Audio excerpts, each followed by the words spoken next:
Hello, POE kids. Today we're going to talk about force vectors and do a little review of some sine, cosine, tangent that you should have seen hopefully by now, either your sophomore year or freshman year. Uh, let's see. So vectors, remember, vectors have both a magnitude and a direction. Some examples of vector quantities include position, force, moment, velocity. There's tons of more. A lot of times they'll put an arrowhead over the letter, the variable symbolizing uh, the, but it's not that big of a deal. Illustrating vectors, typically they're drawn just with arrowheads. And when we talk about a vector, there's different things to talk about: the magnitude, the direction, and the sense. The magnitude is the length of the vector. Sometimes they're not. A lot of times they're not drawn to scale. They'll just have a number here.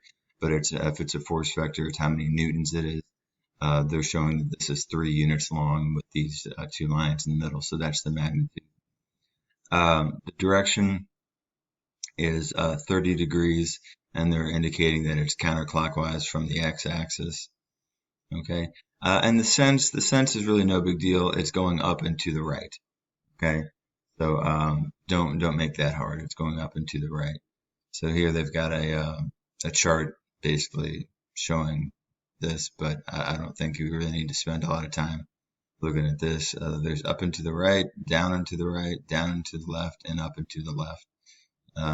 Okay, on to right triangles. Remember, right triangle, it has a 90-degree angle in it.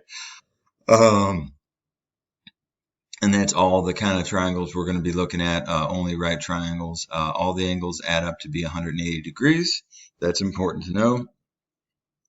Pythagorean's theorem holds, in other words, a squared plus b squared equals c squared, where c is the hypotenuse. When we start talking about sine, cosine, and tangent, it's very important that we know the opposite, adjacent, and hypotenuse. So first off, if we're doing that, we're going to be looking at an angle. So you pretend like you're at the angle and you're looking out. Okay. The longest side and the one that's opposite the 90-degree angle is the hypotenuse. Okay.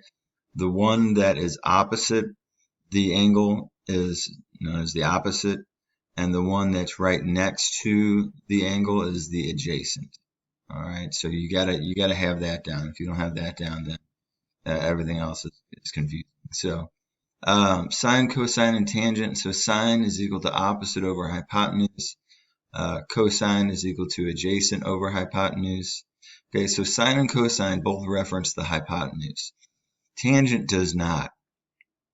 Tangent is just opposite over adjacent, and we'll usually use that one to find an angle if we use it at all. Okay. So the hypotenuse is the magnitude of the force vector. The adjacent side, which is the side that lies along the x-axis, is the x component. Okay, and then the one that's opposite is the y component, Fy. Okay, that's not too terribly important in terms of what we're going to be looking at, but at least I don't think so. So sine in this triangle, so we're at this angle right here. Okay, the opposite is Fy, the adjacent is Fx, in this case, and the hypotenuse is just F. So sine is equal to opposite over adjacent.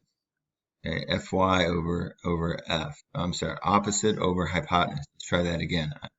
I'm tired. Okay, opposite over hypotenuse.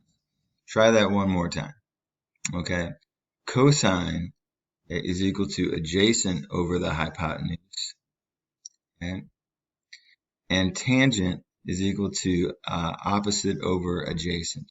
Okay, and when I say sine, I mean the sine of whatever this angle is, the sine of theta. Very commonly, they use this theta as a symbol to represent an angle. It's just commonly used. Sometimes there'll be a number in there. There won't. Okay. All right. So when we multiply through, and this is probably something that we're going to be using quite a bit, to figure out the opposite side, it's equal to the hypotenuse times the sine. Okay. So to figure out the opposite side, it's the hypotenuse times the sine of the angle. To figure out the adjacent side, the x component, okay, that's equal to the hypotenuse times the cosine. Okay. So let's start off with some basic sine, cosine, tangent problems. So what we've got is a triangle. We're given the hypotenuse. We're given an angle of 25 degrees. And what we want to do is find a length AB and length BC. Okay, so now remember, which side is this going to be? Opposite or adjacent or hypotenuse? And, whoops. Okay, this side is going to be the adjacent, and this side is going to be the opposite. Okay, and the side across from the right angle is the hypotenuse, the longest side. Okay, so let's just use our sine, cosine, what we know about them. So the cosine is equal to adjacent over hypotenuse. Okay, so the adjacent is AB, and the hypotenuse is 100. So I can solve for AB by multiplying through by 100 and getting AB equals 90.6. And I can find the BC because that's my opposite. Okay, adjacent, opposite, hypotenuse. Okay, I'm opposite my angle, so that's going to be the sine. Got to be familiar with these. So the sine of 25 is equal to BC over 100. Okay, and then I can multiply through by 100 and get that BC equals 42.3. Sorry, I did not sleep well last night. All right. So here's just another example. This time we're given an angle up in the corner here. We've got AC, BC, and 40. So this is our angle theta. Oh, we don't want to do that one yet. We're doing this one. And where'd my mouse go? Okay. So now we've got this angle up in a corner. We've got the hypotenuse. Wow, I don't have my mouse with me today, so I'm using the keypad or the touchpad. It's very annoying. So we've got the hypotenuse, which is 150. All right, what's AB going to be? What's this length? Is that going to be the adjacent or the hypotenuse or the opposite? Okay. Well, it's opposite the angle, so AB is going to be my opposite, and then BC is going to be my adjacent. So let's just find AB and BC. Okay. So here we've got a similar triangle again.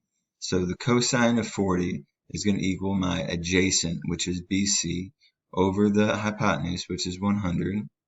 Okay, so cosine of 40 equals BC over 150. Multiply both sides by 150 to get BC equals 115. Okay, to find AB, we're going to use sine because that's the opposite.